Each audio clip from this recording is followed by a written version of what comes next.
வணக்கம் வந்தனம் மக்களே, இது தமிழச்சி குரல். உங்களில் ஒரு குரல். இந்த காணொளியில் நீங்கள் பார்க்க போகிற சிறுகதை உன்னை கண்டதே வரமல்லவா. இது ஒரு நார்மலான யதார்த்தமான லவ் ஸ்டோரி. வாங்க கதைக்குள்ளே போய் தெரிஞ்சுக்கலாம்.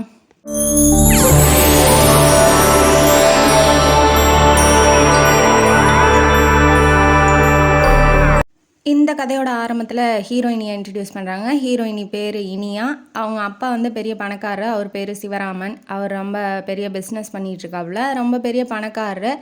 அவருக்கு நம்ம இனியாவுக்கும் இனியாவுக்கு அண்ணன், அவருக்கு வந்து பையன். அவங்க பேர் ரகு. அவர் என்ன பண்ணிட்டாரு, அப்பா அம்மாவை அவங்க அம்மா உயிரோடு இருக்கும்போதே எதிர்த்து கல்யாணம் பண்ணிட்டாரு. ஓடி போய் ஒரு வடநாட்டு பெண்ணை கல்யாணம் பண்ணிட்டு வந்ததுனால அவங்க அம்மா இடிஞ்சு விழுந்துட்டாங்க. என் பையன் வந்து என்கிட்ட சொல்லாமலே கல்யாணம் பண்ணிட்டானே அப்படின்னு எல்லா அம்மாவுக்கும் இருக்கிறது தானே. அதனால் ரொம்ப வருத்தப்பட்டு நோயில் படுத்தவங்க தான் அப்படியே இறந்து போயிட்டாங்க. தன்னோட மனைவியை கொன்னவன் அப்படிங்கிற ஒரு சாயலில் பையனை பார்க்கறதுனால அவ்வளோவா அவர்கிட்ட பேசுறதில்ல. அவர் எப்படி அப்படின்னா, திட்டி கோபத்தை வெளிப்படுத்த மாட்டார். பேசாமலே சைலண்ட்டாக ஒவ்வொருத்தருக்கும் கோபத்தை வெளிப்படுத்த வேறு வேறு விதங்கள் இருக்கும் இல்லையா, அந்த மாதிரி அவர் அமைதியாக இருந்துட்டார். சொத்தை வந்து பிரிச்சுட்டார்.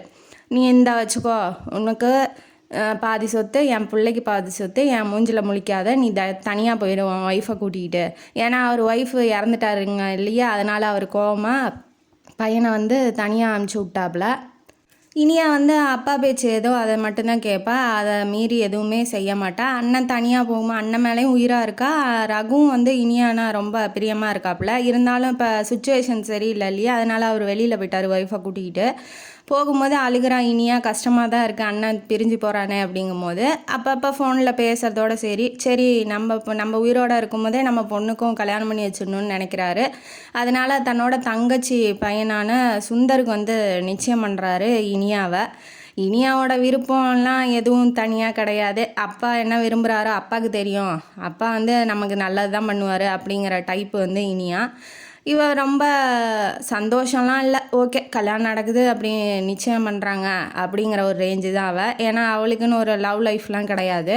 இப்போ என்ன பண்ணுறாங்க, நிச்சயம் முடிஞ்சு மறுநாள் வந்து அவங்க அப்பாவுக்கு கொஞ்சம் உடம்பு சரியில்லாமல் ஆயிடுது. ஹார்ட் அட்டாக் மாதிரி அட்டாக் ஆனவுடனே இவ வந்து பயப்படுறா. ஏன்ப்பா என்னாச்சு, ஏதாவது கவலைப்படுறீங்களா ஏதாவது, ஏன்னா அவர் முகம் சரியில்லை. ஏன்ப்பா என்னாச்சு, ஏதாவது கவலைன்னா சொல்லுங்கப்பா அப்படிங்கும்போது அவர் எதுவுமே சொல்ல மாட்டேங்கிறாரு. ரொம்ப நோயில் படுத்துட்றாப்புல. ஓரளவுக்கு மாத்திரை மருந்தெல்லாம் கொடுத்து இவ கொஞ்சம் தேத்தி விட்றா. என்னாச்சுன்னு தெரியல, ஏன் அப்பா அப்படி கவலைப்படுறாருன்னு புரியல. இவ எம்பிஏ முடித்ததுனால கம்பெனிலாம் போய் இவளே ஹேண்டில் பண்ணிக்கிறா. போய் அவங்க வேலை வைக்கிறது, வேலை வாங்கிறது, அதெல்லாம் அவள் முடிச்சிருக்கா இல்லையா டிகிரி. அதனால் அவளுக்கு எல்லாம் சொல்லி கொடுத்துருக்காப்புல சிவராமன். அதனால் இவளே போய் மேனேஜ் பண்ணிக்கிறா. ஆனால் அப்பா ஏன் இப்படி கவலைப்படுறாரு அப்படிங்கிறது அவளுக்கு புரியல. யோசிச்சுக்கிட்டு ஆஃபீஸில் உட்காந்துட்டு இருக்கும்போது ஒரு ஃபோன் கால் வருது. ஃபோனில் யார் அப்படின்னா வசந்திங்கிற ஒரு பொண்ணு. உங்களுக்கு வந்து கால் பண்ணியிருக்காங்கன்னு ரிசப்ஷன்லேருந்து ஃபோன் வரும். யார் என்னன்னே தெரியலையே. சரி ஓகே, கனெக்ட் பண்ணி விடுன்னொடனே, நீங்கள் சுந்தரை வந்து கல்யாணம் பண்ணிக்க போகிறீங்களா, அவன் ஒரு உமனைசர், அதாவது பொண்ணுங்கள்கிட்ட தப்பாக நடந்துக்கிறவன் அப்படின்னு அவள் சொல்கிறா.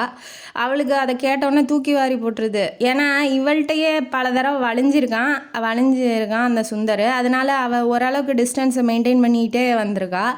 என்னன்னா என்ன நறுக்குன்னு 4 வார்த்தையை பேசிட்டு வந்துடுவா. ஏன்னா வழியிறது அவளுக்கு பிடிக்காது அப்படிங்கிறதுனால. இப்போ இந்த பொண்ணு ஃபோன் பண்ணி சொல்லவும், ஆமாம் என்னையும் ஏமாற்றிட்டான், நான் வந்து 4 வருஷமாக அவனோட காதலிச்சிக்கிட்டு இருந்தேன், ஆனால் இப்போ என்னை ஏமாற்றிட்டு உங்களை கல்யாணம் பண்ணிக்க போகிறான், நீங்கள் பார்த்து இருந்துக்கோங்க அப்படின்னு சொல்லி ஒரு எச்சரிக்கை மாதிரி அந்த பொண்ணு சொல்லவும் இவன் நம்புறா. அவன் கேரக்டர் என்ன அப்படிங்கிறது அவளுக்கு தெரியுங்கிறதுனால இப்படிப்பட்டவனுக்கு போய் அப்பா நிச்சயம் பண்ணிட்டாரு அப்படின்னு சொல்லி அவள் வருத்தப்படுறா. இப்போ போய் அவங்க அப்பாட்டையும் இதை சொல்ல முடியாது. ஏன்னா ஆல்ரெடி உடம்பு சரியில்லாமல் இருக்காப்புல. இல்லை வேணாம்ப்பா கல்யாணம்னு நிறுத்துங்க, இவன் இப்படிப்பட்டவன் அப்படின்னா அவர் தாங்க மாட்டார். அவருக்கு ஏதாவது உடம்பு முடியலன்னா என்ன பண்ணுறது. ஏன்னா கல்யாணத்துக்கு 10 நாள் தான் இருக்குது. பத்திரிக்கையெல்லாம் அடிச்சுட்டு வந்துட்டாங்க. யோசிச்சு தலைவலியே வந்துருச்சு. அவளுக்கு ஒன்றும் புரியல, என்ன பண்ணுறது என்ன செய்யலாம் அப்படிங்கிறது அவளுக்கு புரியல. அப்படியே யோசிச்சு பார்த்துக்கிட்டே இருக்கா. இந்த பக்கம் நம்ம ஹீரோவை காமிக்கிறாங்க. ஹீரோ என்ன பண்ணுறாரு, ஒரு ஆட்டோவில் வந்து இறங்கி டிபார்ட்மெண்ட் ஸ்டோரில் பொருள்கள்லாம் வாங்கிட்டு அந்த பேக்கை வந்து எடுத்து ஆட்டோவில் வச்சுட்டு ஓட்டிக்கிட்டு போகிறாப்புல. ஹீரோ பேர் தீபன். அவர் ரொம்ப நல்லவர். அவர் 2 டிகிரி முடிச்சிருக்காப்புல. எப்போதும் போல் நாட்டில் இருக்க என்ன பிரச்சனை, வேலை இல்லாத தானே, அதுதான் அவருக்கும் பிரச்சனை. அவங்க சொந்த வீட்டில் இருக்கிறாங்க. தங்கச்சி ஒன்று இருக்கா. அப்பா வந்து கவர்மெண்ட் ஆஃபீஸில் கிளர்க்காக இருக்காப்புல. அம்மா வந்து நல்லவங்க தான். இப்போ அவருக்கு வேலை இல்லைங்கிறதுனால சொந்தமாக டியூஷன் நடத்தி சம்பாரித்து அந்த காசை சேர்த்து வச்சு ஒரு ஆட்டோ வாங்கி இப்போதைக்கு ஓட்டிகிட்டு இருக்காப்புல. ஆனால் அவரும் டிகிரி முடித்தவர் தான். இப்போ வீட்டுக்கு வந்தோடனே அவங்க தங்கச்சிக்கு வந்து புரோக்கர் மாப்பிள்ளை பார்த்துருக்காரு அப்படின்னு சொல்கிறாங்க. அவர் என்ன சொல்கிறாரு அப்படின்னா, புரோக்கர் வந்து நல்லவர் தான், ஆனால் 20 பவுன் கேட்குறாங்க, உங்களால் முடியுமா? ரொம்ப நல்ல குடும்பம் தான், பித்தல் பிடுங்கள்லாம் எதுவும் இல்லை, நீங்கள் கொடுத்தீங்கன்னா உங்கள் பொண்ணு நல்லா வாழும் அப்படிங்கும்போது அவங்க 20 பவுனுன்னொன்னே அவங்க அப்பா வந்து யோசிக்கிறாரு. வேண்டாம், யோசிச்சுட்டு சொல்கிறோம் அப்படின்னு சொல்கிறாரு. ஆனால் நம்ம தீபன் வந்து முடிச்சிருங்க அப்படின்னு சொல்கிறாப்புல. பார்த்து பேசிட்டு சொல்கிறேன்பான்னு புரோக்கர் வந்து கிளம்பிடுறாப்புல. தீபன்கிட்ட வந்து அவங்க அம்மா வந்து அப்பாவும் கேள்வி கேட்குறாங்க. ஏன்டா சொன்ன முடிச்சிடலாம் அப்படின்னு. எங்கடா போகிறது 20 பவுனுக்குங்கும் போது, ஏன்பா அம்மா நகை இருக்குது, ஏற்கனவே 5 பவுன் வேறு சேர்த்தி வச்சுருக்காங்க, இந்த வீட்டை கூட வச்சு நம்ம கல்யாணத்தை பண்ணிடலாம்ப்பா தங்கச்சிக்கு. ஏன்னா அவள் போய் நல்லா வாழணும்னு, அவள் வீட்டில் எதுவும் குறை சொல்லக்கூடாது, அவள் நல்லா வாழணும்னு நினைக்கிறேன் அப்படின்னு தங்கச்சி மேலே பாசமாக இருக்காப்புல தீபன். சரி பையன் எப்படி இருக்கானே அப்படின்னு சொல்லிட்டு ரொம்ப சந்தோஷப்படுறாங்க. உடனே வாங்கி வச்ச பொருள்லாம் எடுத்துக்கிட்டு வந்து வைக்கிறான் இல்லையா. அதில் வந்து ஒரு கட்டு பணம் அப்புறம் நகை வாங்கின டப்பாவாக இருக்குது, ஒரு 5-6 டப்பா. அதெல்லாம் பார்த்துட்டு இதெல்லாம் உன்னோட தானே அப்படின்னு கேட்கும்போது, இல்லையே நான் வாங்கவே இல்லையே. ஒரு கல்யாணம் பண்ணுற, அதாவது அம்மா அப்பா பொண்ணோட வந்து ஜாமான் வாங்க வந்திருந்தாங்க, அவங்க ஏது விட்டுட்டு போயிருப்பாங்க, சரி நான் போய் கொடுத்துட்டு வந்துடுறேம்மா அப்படின்னு சொல்லிட்டு இவர் கிளம்புறாப்புல. இந்த பக்கம் யோசிச்சுக்கிட்டு இருந்த யார், நம்ம இனியா வந்து அவள் ஃப்ரெண்டு வீட்டுக்கு போகலாம், ஏன்னா அவளுக்கும் கல்யாணம் ஆக போகுது, இன்னும் 1 வாரம் தான் இருக்குங்கும் போது அவள்கிட்ட போய் நம்மளுக்கு என்ன சூழ்நிலை இருக்கோ அதை பற்றி விவரித்து பேசலாம், அவள் ஏதாவது சொல்லுவா, கொஞ்சம் மனசு ஆறுதலாக இருக்குன்னு சொல்லிட்டு இவளும் கிளம்பி வரா. இப்போ அந்த டப்பா பணம்லாம் எடுத்துகிட்டு வர்ற தீபனும் இந்த ஃப்ரெண்டை தேடிக்கிட்டு வர நம்ம இனியாவும் ஒரே வீட்டுக்கு தான் போகிறாங்க. அவள் பேர் வந்து வசுந்தரா. இனியா வந்து தன்னோட சுச்சுவேஷனை பற்றி சொல்லி பேசி நம்ம ஃப்ரெண்டுக்கிட்ட பேசினா மனசு சரியாக இருக்கும்னு வசுந்தரா கிட்ட வரும்போது குடும்பமே உட்காந்து அழுதுகிட்டு இருக்கு. ஏன்னா அதை பணத்தை தொலைச்சிட்டாங்க, நகையும் தொலைச்சிட்டாங்க இல்லையா, என்ன பண்ணுறது, என் பொண்ணு கல்யாணம் அப்படி தான், அவ்வளோதான், இனிமேட்டு நடக்காது அப்படின்னு சொல்லி அவங்க அப்பா வந்து ரொம்ப ஃபீல் பண்ணுறாப்புல. அம்மாவும் ஒரு பக்கம் நின்றுட்டு அழுகுறாங்க. இவளுக்கு வந்து கல்யாணம் அவ்வளோதான் முடிஞ்சிச்சு அப்படிங்கிற மாதிரி இவளும் அழுதுகிட்டு இருக்கும்போது அவளுக்கு என்ன பேசணும், இப்போ தான் வந்த ஏதாவது சொல்லி மனசை ஆறுதல் படுத்தலான்னா இவங்கள ஆறுதல் படுத்துகிற மாதிரி ஆயிடுச்சு அவளுக்கு. அழுகாத, ஸ்டேஷனில் போய் கம்ப்ளைண்ட் கொடுக்கலாமா அப்படிங்கும்போது, ஆமா உடனேவா கிடைக்க போகுது, ஏமா நடக்கிறத பேசுமான்னு அவங்க அப்பா ரொம்ப விரக்தியாக பேசுகிறாரு. வீட்டை வச்சிடலாமா, வீட்டை வித்தரலாமா அப்படிங்கிற மாதிரி அவங்க யோசிச்சுட்டு இருக்கும்போது தீபன் வந்து உள்ளே வராப்புல பேக்கை எடுத்துக்கிட்டு. சார் நீங்கள் விட்டுட்டு போயிட்டீங்களா, இந்த ஜாமான்லாம் எடுத்துகிட்டு வந்தீங்க, முக்கியமான பணம் நகை இருக்குது, இதை போய் விட்டுட்டு வந்திருக்கீங்க அப்படின்னு சொல்லி கொடுக்கும்போது கடவுள் மாதிரி தெரியலாம் தீபன். அவன் இப்போ நம்ம கஷ்டத்தில் இருக்கோம், ஒருத்தங்க வந்து உதவி செய்யும் போது கடவுள் தானே அனுப்பிச்சி வச்ச மாதிரி கடவுளே வந்து நமக்கு உதவி செய்கிற மாதிரி தானே இருக்கும், அப்படி நினைக்கிறாங்க. ரொம்ப நன்றிப்பா, நீ தான் ஆபத் பாந்தவன், நீ தான் எங்களை காப்பாற்றிருக்கா, என் பொண்ணு கல்யாணத்தையே நீ தான் காப்பாற்றிருக்கா அப்படின்னு சொல்லும் போது, இது என்ன சார் பெரிய வார்த்தையெல்லாம் பேசுகிறீங்க, என்னால் முடிஞ்சது ஏதோ அதை தான் செஞ்சேன், நான் ஒன்றும் அதிகமாகலாம் செய்யலையே அப்படிங்கும்போது, இந்த காலத்தில் வந்து திருப்பி தர்றதுங்கிறது அபூர்வம் தான்ப்பா, நீ கொண்டு வந்து கொடுத்ததே எனக்கு ரொம்ப சந்தோஷம் அப்படின்னு சொல்லி அவரை பாராட்டுறாங்க. நம்ம இனியாவுக்கு வந்து பார்த்தோன்னா, தீபனை பார்த்தோன்னா பிடிச்சிருக்கு. ஏமாத்துற இந்த காலத்தில் கூட இவன் வந்து பொருள்கள்லாம் உரியவர்கிட்ட கொண்டாந்து கொடுக்குறானே, பரவாயில்ல நல்லவனாக இருப்பானோ அப்படின்னு சொல்லி அவனையே பார்த்துக்கிட்டு இருக்கா. இவங்க இன்ட்ரடியூஸ் பண்ணி வைக்கிறாங்க. இவன் பேர் என்னன்னு கேட்குறாங்க. என் பேர் தீபன் சார், நான் ஆட்டோ ஓட்டிகிட்ருக்கேன் அப்படின்னு சொல்லி அவனோட கதையெல்லாம் சொல்லும் போது, எங்கள் வீட்லேயும் தங்கச்சி இருக்கா சார், இப்போ கல்யாணம் நின்றுச்சுன்னா எவ்வளோ கஷ்டமாக இருக்குன்னு எனக்கும் தெரியும், இது ஏன் பெருசாக நினைக்கிறீங்க அப்படின்னு சொல்லி அவளும் சொல்கிறான். உடனே நீ காஃபி குடிச்சிட்டு போ, அவங்க வீடு எதுன்னு சொல்லி நாங்கள் கொண்டாந்து பத்திரிக்கை வைக்கிறோம் அப்படிங்கிற மாதிரி 2 பேரும் பேசிக்கிறாங்க தெரிஞ்சவங்க மாதிரி. இப்போ இனியாட்ட இன்ட்ரடியூஸ் பண்ணி வைக்கிறாங்க. என் ஃப்ரெண்டு இனியா, வசுந்தராப்பா என் பொண்ணு மாதிரி, அவளும் பொண்ணு மாதிரி தான், என் பொண்ணு வசுந்தராப்பா அப்படின்னு சொல்லி இனியா வந்து பார்த்துட்டு அவள் வந்து ஹலோ தீபன் அப்படின்னு சொல்லி சொல்கிறா. இவனும் வந்து பார்த்து சிரிக்கிறான். அவள் சிரிக்கிறது அவள் பார்த்தது எல்லாம் இவனுக்கு தீபனுக்கும் பிடிச்சிருக்கு. இப்போ ஒருத்தருக்கு பார்த்தோன்னா ஸ்பார்க் ஆகும் இல்லையா, சரி இவங்களை நமக்கு பிடிச்சிருக்கு அப்படின்னு. என்ன தான் கூடயே பழகினாலும் அந்த மாதிரி தாட்ஸ்லாம் வராமல் கூட சில நேரம் இருக்கும். பழகாத ஒருத்தங்க பல நாள் பார்க்கலனா கூட ஒரு சிலரை பார்த்தா உடனே நமக்கு ஸ்பார்க் ஆகும் இல்லையா, மணி அடிக்கும், இது பல்பு எரியும். அந்த மாதிரி அவனுக்கும் வந்து அவளை பார்த்தோன்னே பிடிச்சிருக்கு, இவளுக்கும் பிடிச்சிருக்கு. ஆனால் அவங்க எதுவுமே பேசிக்கல, கண்ணால் மட்டும் பார்த்துக்கிறாங்க. ஹலோ ஹாய் மட்டும் சொல்லிவிட்டு சரி சார் நான் கிளம்புறேன்னு தீபன் போயிடுறான். இவளுக்கு ஆஃபீஸில் ஃபுல்லாக தீபனையே நினச்சிக்கிட்டு இருக்கா. அந்த பக்கம் நம்ம ஆட்டோ ஓட்டுற தம்பி நம்ம தீபன் வந்து அவளையே பற்றி இனியாவையே நினச்சிட்டு இருக்கா. அவள் ஹாய்னு சொன்னது, அவள் சிரித்தது, அதை பற்றியே நினச்சிக்கிட்டு இருக்கா. திரும்ப எங்கே பார்க்க போகிறனோ அப்படிங்கிற மாதிரி இப்போ நினச்சிக்கிட்டே 2 பேரும் இருக்கிறாங்க. ஃபோன் வருது. அவளுக்கு அன்றைக்கி பர்த்டே. யாருக்கு, இனியாவுக்கு பர்த்டே. அதனால் அவங்க அப்பா வந்து சாரீ நகையெல்லாம் வாங்கி கொடுத்துருக்காப்புல. போட்டிகிட்டு வரா, நீ ரொம்ப அழகாக இருக்கம்மா அப்படின்னு சொல்லி ரொம்ப பாராட்டுறாரு. அப்புறம் ஃபோன் வருது சுந்தர்கிட்டருந்து, அதாவது அவன் தங்கச்சி பையன்கிட்டருந்து ஃபோன் வருது. என்ன என்ன வேணும் இன்றைக்கி, ஹாப்பி பர்த்டே பேபி, எங்கே போகலாம் அப்படின்னு சொல்லி ஃபோனில் கேட்கும்போது நான் எங்கேயும் வரல, எனக்கு வேலை இருக்குதுன்னு சொல்லி பட்டுன்னு ஃபோனை வச்சிட்றா. ஏன் என்ன அப்படின்னு சொல்லி அவனுக்கு ஒன்றும் புரியல. இவன் உடனே ஃபோனை சுவிட்ச் ஆஃப் பண்ணிடுறா. அவள் ஃபோனை உடனே வீட்டு ஃபோனுக்கு அடிக்கிறான். அதை எடுத்த நம்ம சிவராமன், அதாவது இனியாவோட அப்பா வந்து எடுத்துடுறாரு. எடுத்து இனியாட்ட பேசணும் அப்படின்னு சொல்லி சொல்லும் போது, இல்லைப்பா அவள் அங்கே தான் இருக்கா, ஆனால் அவள் ஆஃபீஸ் கிளம்பிட்டாப்பா அப்படின்னு சொல்லி அவங்க அப்பா சொல்கிறாரு. அவளுக்கு ஒன்றுமே புரியல. ஏன் நம்ம இங்கே தானே இருக்கோம், ஏன் அப்படி அப்பா சொல்கிறாரு அப்படின்னு சொல்லி நினைக்கிறா. எனக்கு என்னமோ அவருக்கு உண்மையெல்லாம் தெரிஞ்சிருக்கும்னு நினைக்கிறேன். இவன் ஆஃபீஸில் போய் உக்காந்தோன்னா ஆஃபீஸுக்கு ஃபோன் வருது சுந்தர்கிட்ட வந்து. நான் உடனே ஆஃபீஸுக்கு வரேன், உன்னை பார்க்கணும் அப்படின்னு சொல்லி ஃபோன் வந்தோடனே இவன் பயந்துடுறா. இவன் எதுக்கு இங்கே வரான், இப்போ நம்ம ஃபோன் பேசாத வச்சு இவன் வம்புளிப்பான், இங்கே வந்து கத்துவானே, என்ன பண்ணுறது அப்படின்னு சொல்லி இவன் நினைக்கிறா. உடனே அவள் ஃப்ரெண்டுக்கிட்ட வந்து திரும்ப இன்னொரு ஃபோன் வருது. எங்கடி இருக்கா, வீட்டுக்கு பத்திரிக்கை வைக்க வரேன், உடனே வீட்டுக்கு வா அப்படின்னு சொல்லி சொல்கிறா. சரி ஓகே நல்லது, கடவுளாக பார்த்து நம்மளை காப்பாற்றிட்டாண்டா அப்படின்னு சொல்லி இவள் கிளம்பி வீட்டுக்கு வரா. இந்த பக்கம் கோயிலில் போய் அர்ச்சனை பண்ணலான்னு சிவராமன் வந்து போயிருப்பார். போகும்போது எண்ணெய் கீழே இருந்திருக்கும், சுற்றி வரும்போது கோயிலை சுற்றி வரும்போது எண்ணெய் இருந்திருக்கும். அதில் காலை வச்சு அழுக்கி விழுந்துடுறாப்புல, எந்திரிக்க முடியல. நம்ம ஆட்டோக்கார தம்பி, நம்ம யார் தீபன் வந்து காப்பாற்றுறாப்புல, தூக்கி விட்டு என்ன சார் பார்த்து வரக்கூடாதா அப்படின்னு சொல்லும் போது, இல்லைப்பா நான் பார்க்கல அப்படின்னு சொல்லிட்டு, சரி வாங்க வீடு எங்கே இருக்குது நானே போய் ட்ராப் பண்ணுறேன் அப்படின்னு சொல்லி மெதுவாக கைத்தாங்கலாம் கூட்டிகிட்டு போய் வீட்டுக்கிட்ட இறக்கி விட்றாப்புல. இறக்கி விட்டோன்னா நீ வா உள்ளே வா காஃபி சாப்பிட்லாம் அப்படிங்கும்போது, சரி காஃபி தானே வாங்க குடிக்கலாம், இப்போ ஃப்ரெண்டு மாதிரி ஆகிட்டாங்க, நீ ஃப்ரெண்டு மாதிரி நான் உங்களை நினைக்கிறேன், நீங்கள் இவ்வளோ பெரிய வீடு வச்சுருக்கீங்க, பங்களா வச்சுருக்கீங்க, ஆனால் சாதாரணமாக பேசுகிறீங்க. ஒருத்தர் வந்து பணம் வச்சுருக்கோன்னு திமிரில் ஆடுவாங்க, அந்த மாதிரி எதுவும் இல்லாமல் நார்மலாக பேசும்போது அவனுக்கும் பிடிச்சிருக்கு. சரி காஃபி தானே சார், குடிச்சா போச்சு அப்படின்னு சொல்லி இவன் உள்ளே வரான்.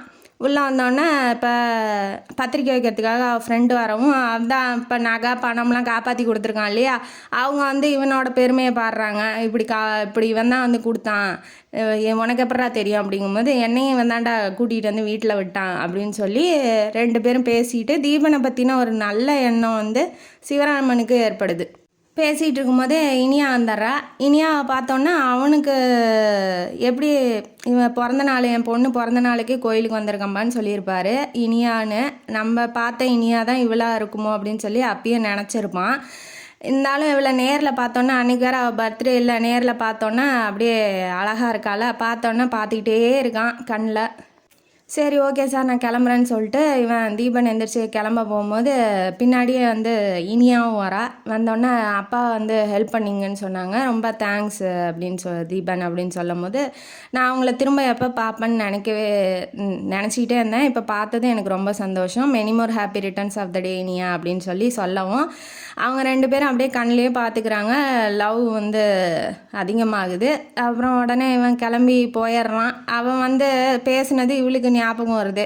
திரும்ப எப்போ பார்ப்போன்னா அப்போ நம்மளை பற்றி நினச்சிக்கிட்டு இருக்கான், அப்போ நம்மளுக்கு அவனை பிடிச்ச மாதிரி அவனுக்கும் நம்மளை பிடிச்சிருக்காட்டங்குது அப்படின்னு சொல்லி நம்ம யார் இனியா வந்து நினைக்கிறா. இந்த ப்ரொடக்ஷன் மேனேஜருக்கு போஸ்டிங் போடணுன்னு சொல்லி நினச்சிக்கிட்டு இருப்பாங்க சிவராமனும் இனியாவும்.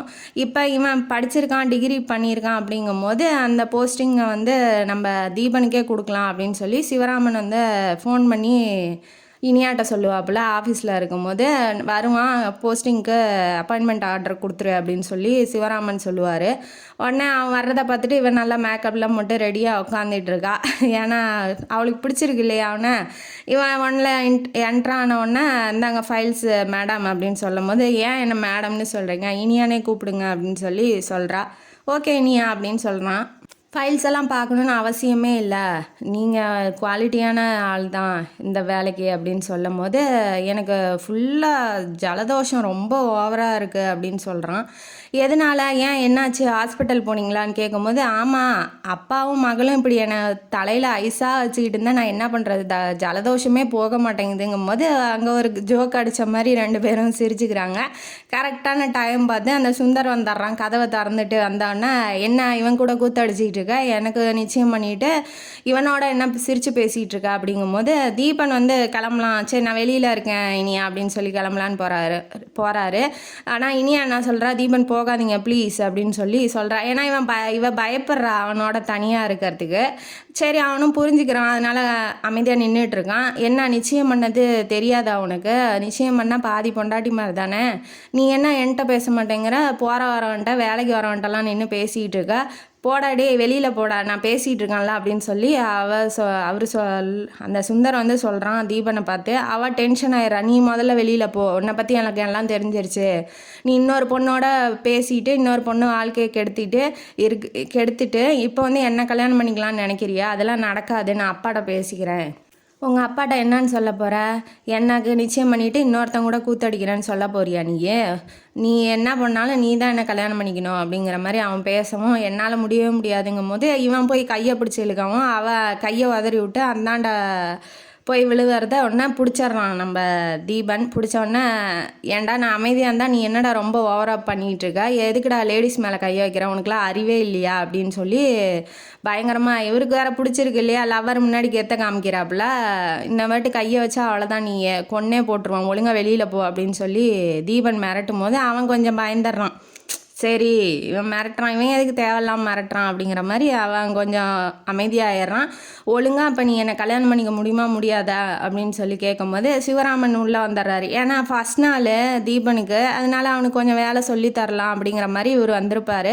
இங்கே நடந்த நிகழ்ச்சியெல்லாம் பார்த்தோன்னே, உனக்கு கல்யாணமா, ஏன் பொண்ணோடையா, அதெல்லாம் நடக்காது, நீ முன்ன வெளியில் போ அப்படின்னு சொல்லி, இல்லைன்னா கமிஷனர்கிட்ட ஃபோன் பண்ணி சொல்லிடுவேன், இப்போயே உன்னை கொண்டு போய் உள்ளே வச்சுருவாங்க, வெளியில் போறியா என்ன அப்படின்ன வாட்டி இவன் தலையை குமிஞ்சிட்டே போயிடுறான். சரி நம்ம ஜெயிலுக்கு போகிறதுக்கெல்லாம் தயாராக இல்லை அப்படின்னு சொல்லிட்டு அவன் சுந்தர் வந்து வெளியில் போயிடுறான். உடனே சிவராமன் வந்து பொண்ணுக்கிட்ட கேட்குறாப்புல, உனக்கு தீபனை பிடிச்சிருக்காமா அப்படின்னு சொல்லி கேட்குறாங்க. கேட்டோன்னே, ஆமாப்பா நான் அவரை வந்து லவ் பண்ணுறேன், அவர் ஓகேனா நான் கல்யாணம் பண்ணிக்க கூட ரெடியாக இருக்கேன் அப்படின்னு சொல்லும் போது தீபனை பார்க்குறாப்புல, என்ன தீபன் உனக்கு பிடிச்சிருக்கா என் பொண்ணு அப்படிங்கும்போது, அவங்க என்னை லவ் பண்ணுறதே எனக்கு பெரிய கிடைச்ச வரம், அவங்க என்னை பிடிச்சிருக்குங்கும் போது எனக்கு வந்து என்ன சொல்கிறதுனே எனக்கு தெரியல, பிடிச்சிருந்தா உங்களுக்கு பிடிச்சிருந்தா நான் கல்யாணம் பண்ணிக்க தயாராக இருக்கேன். ஏன்னா இப்போ அந்தஸ்து பார்த்து அவன் வந்து இத்தனை நாள் சொல்லாமல் வந்திருப்பான். ஏன்னா பணக்காரங்க, நம்ம அந்தஸ்து எங்கே இருக்குது, அவங்க எங்கே இருக்காங்க அப்படிங்கிறதுக்காக இப்போ சொல்லாமல் வந்திருப்பான். இப்போ அவரே கேட்கும் போது